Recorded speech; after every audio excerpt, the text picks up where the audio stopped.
Magic Theatre will be turning the much beloved story of Cinderella upside down when it presents Ella Enchanted the musical, playing now through December 24th, 2021. Today we're talking with the musical's artistic director, Anthony Runfola. Hi, Anthony. Thanks for joining us today. It's great to be here. So we're talking today about the musical Ella Enchanted down in Magic Theatre, and we wanted to just talk with you a little bit about the show and a little bit about you and your background. So can you tell us a little bit about how you got started in theater?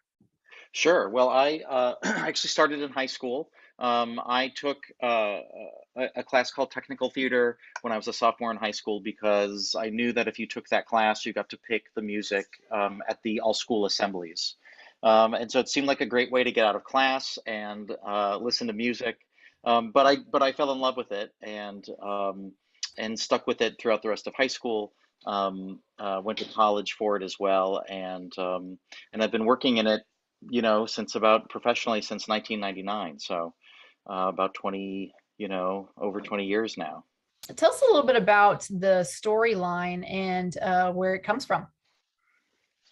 Sure. Well, Ella Enchanted is sort of a spin on Cinderella, sort of a modern take on Cinderella.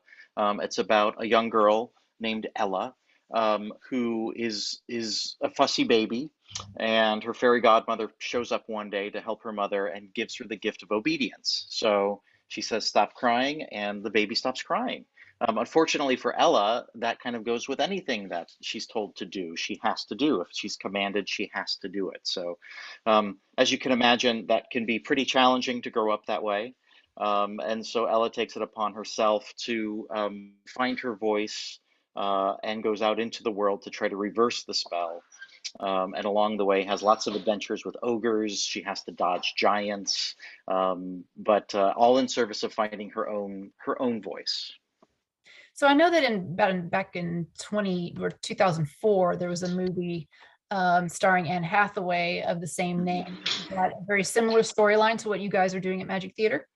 Yes, it's the same, and so they're both the movie and the musical that we're producing right now are based on the book Ella Enchanted by Gail Carson Levine. And as with any adaptation, you're trying to take a very epic story and squeeze it into 2 hours or so, or a little less.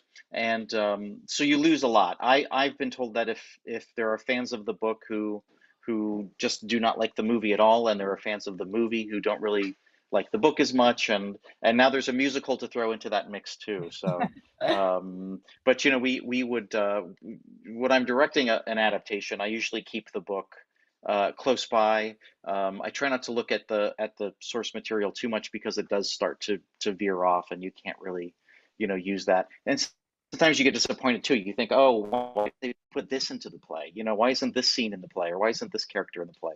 And it's all sort of in service to making it work dramatically in a short amount of time. Well, that's a great segue to talk about you as an artistic director, and what are some of the things that you've done in Ella Enchanted, the musical, that you feel that really would connect with ages 5 and up and how they respond? Well, it was the adaptation. The musical is written by Karen Zacharias and Deborah Wicks LaPuma. And I think it actually, I want to say it's about 5 years old at this point, maybe 6 years old at this point. But one thing we wanted to do was really like take the audience on that journey. So there's a couple scenes that I've been thinking about a lot with the show for a while. One is, of course, we have the ogres. Ella confronts the ogres, and what the ogres do is they can kind of talk you into, sort of falling in love with them, and then they eat you. And so, that's become a sort of Las Vegas, kind of showroom number. And then we have this opportunity to create these giant puppets too. And so, Ella, there's a menagerie behind Ella's castle where they go, and it gives us this chance to create these really lovely, huge puppets of dragons and unicorns and birds and things like that, centaurs, and so we've kind of rendered those in a sort of great, splashy, large way. Ella also has to chases her fairy godmother through a wedding of giants.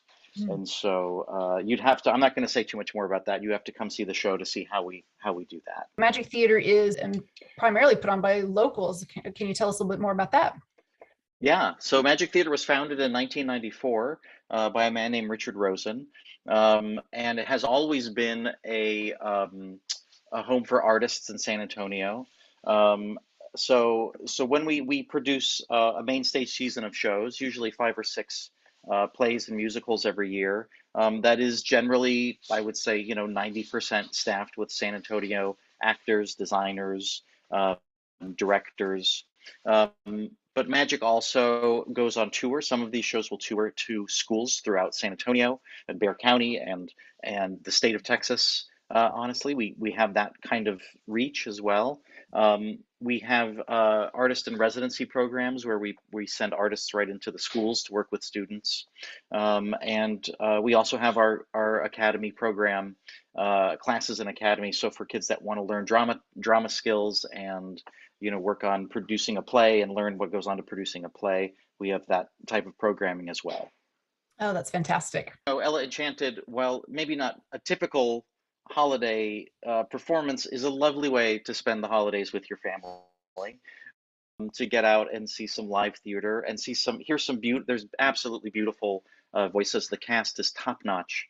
And you are, of course, supporting local talent here in San Antonio. So please do get out and see Ella Enchanted before it goes away. Ella is played by Marielle Ardella. The prince is Jonathan J. Tucker. The father is Darcel Bios. The stepmother is Leah Brown. The stepsisters are Rosa Gardner and Kristen McGregor. Alyssa Dorset is playing the fairy godmother. Well, thank you so much for joining us today. Thanks so much.